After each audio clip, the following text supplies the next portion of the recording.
Hey guys, welcome back to me doing another book review. And this time it's The Ocean at the End of the Lane by Neil Gaiman. Uh, this is an absolutely fantastic novel.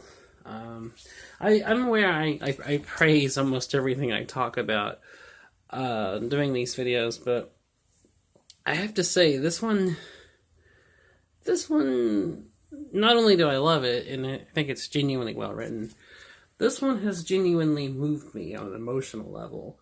I've read it 2 or 3 times, and the last time I read it, I cried. It elicited tears. I had a huge emotional response to it, and it's it's a very, very well written story. It's very moving. It's very uh, nostalgic. It makes one think of their own childhood and their own kind of growing up. But the premise of it is this an unnamed narrator returns to a small town, and he goes back to like this house that a neighbor girl had lived in, and this triggers a flashback, and the whole novel is the flashback that he's having of when he was a kid, living with his parents lived in the country, and there was these neighbors that lived down the lane from them.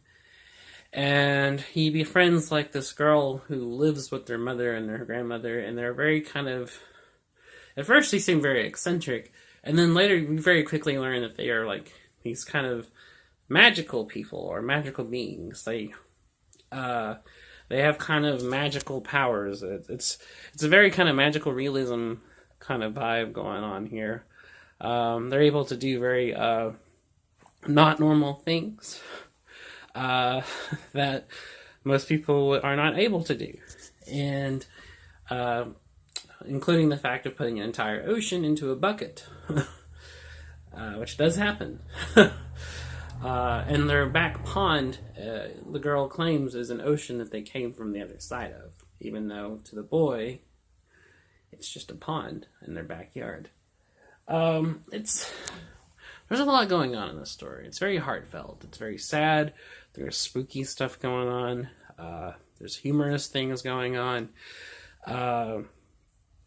There's a malevolent entity that comes into the story that is the main antagonist, who takes the form of a woman who the boy's dad becomes infatuated with and starts driving a wedge between his parents, to the point where she starts kind of slowly taking over the father's mind and kind of trying to banish this boy, drive him out. This malevolent creature, which you learn comes from some kind of netherverse, some kind of dark pocket universe, takes over the boy's father's mind, to the point where the father drags him upstairs and almost kills him by drowning him in a bathtub. Like, that's the... and the thing is, it sounds like this veers wildly from tone to tone. It sounds like it's clumsy or wouldn't be able to carry these extreme shifts in direction or style or tone, but it does. Gaiman is such a talented writer. He can combine many different moods and atmospheres and tones seamlessly, and this novel does it. There's a lot going on. There's like it's a short book. Like, it's barely 200 pages long, but there's so much like empathy. There's so much tragedy. There's so much like magic and so much nostalgia for what we once had. There's so much just pure story. These characters are very, very story driven, and they feel very realistic. Like the girl whose name is Letty, that a narrator befriends, she feels like a real girl. She feels like someone that you actually did know when you were a kid growing up, and his parents are basically like your parents. And this narrator is kind of a great surrogate for the reader, because there's a lot of things in it that you can identify with, and a lot of things that is felt and talked about that you felt and you thought about when you were a kid. And that's where a lot of the magic of the story comes from. Another part of where the magic comes from is the story itself. The story is it's grounded in realism, of course, but there's a lot of magic. There's a lot of fantasy elements.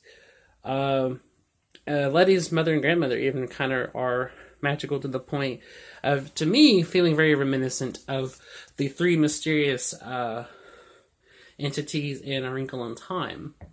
The Miss Whatsit, Miss Witch, and Miss Who.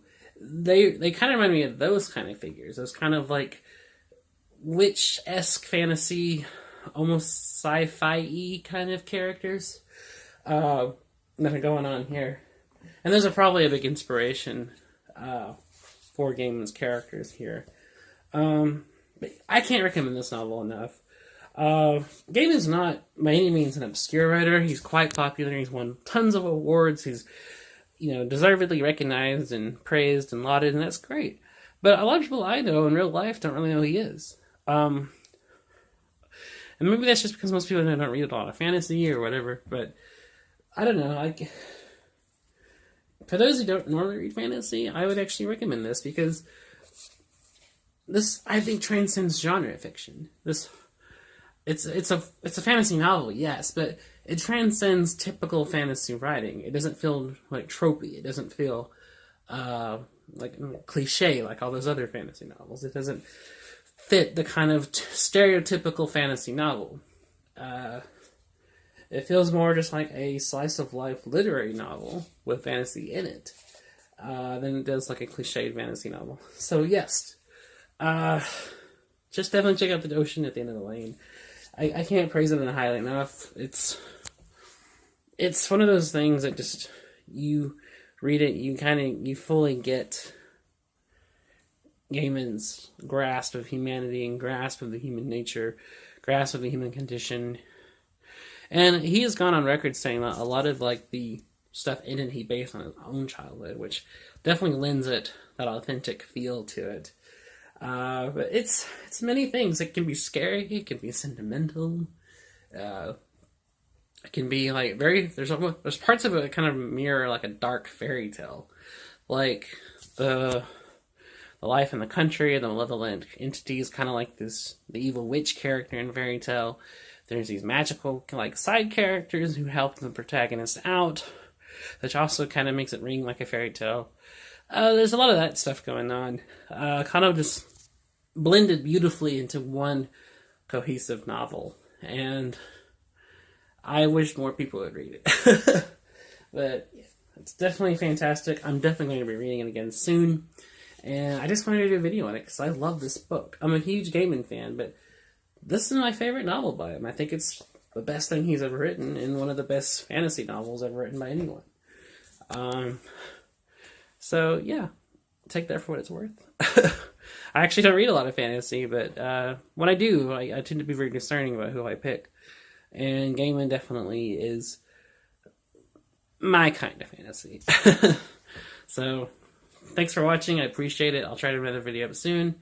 And definitely check out Ocean at the End of the Lane. Definitely a great book. So, I will see you guys in the next video, and take care.